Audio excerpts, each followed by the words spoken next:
kanthi lakon anggitan Kanjeng Sunan Kalijaga nun inggih ilir-ilir pandhanipun Bapak Slamet sekalian Ibu sampun parang hanganti putra kalih temanten sarimit tumujun dhateng sasana arinangga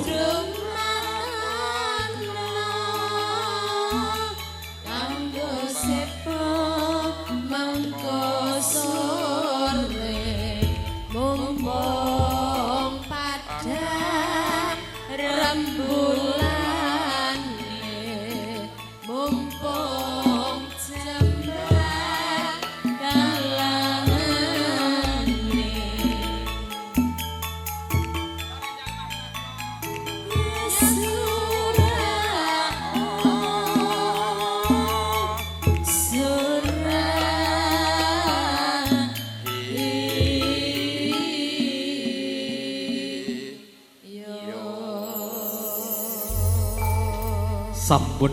katingal teman serembit telesan Rama Ibu sandeng Kanang Raras ing mangke kalajengaken lepas bujang sineman muda-mudi ingkang kasebutipun Bagus Nur Cipta pangedi laksana lepas bujang kabiwadok ngeling gugur gunung konco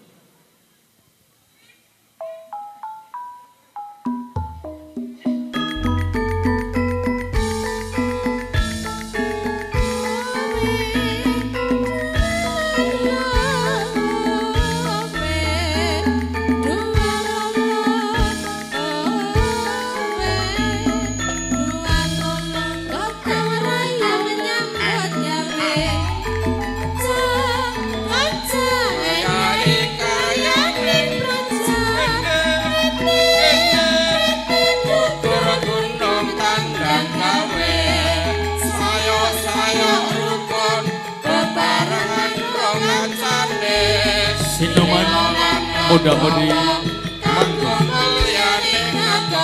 ingkang nyamyanipun Bagus Nur Cipta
Best